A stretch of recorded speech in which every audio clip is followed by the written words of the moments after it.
करण्याचं काम, सहकार्य करण्याचं काम किंवा हे इथं येऊन तरी त्याचं आपल्या व्यक्तिमत्वासाठी त्या फायदेशीर ठरत असतात.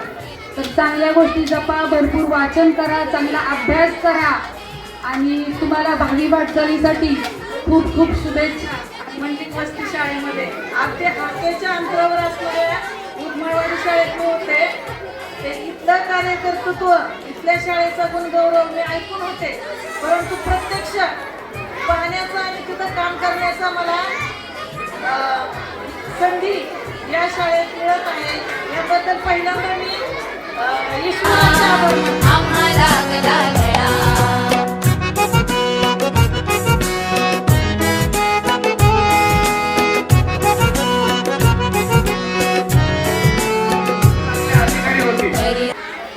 आणि ज्यावेळेस मंडलिक वस्ती आणि तावशी परिसरामध्ये स्वतः अधिकारी आपल्या लाल दिव्याच्या गाडीत येतील त्यावेळेस खरं तर या शाळेचं आणि या शिक्षकांचं स्वप्न साकारलं.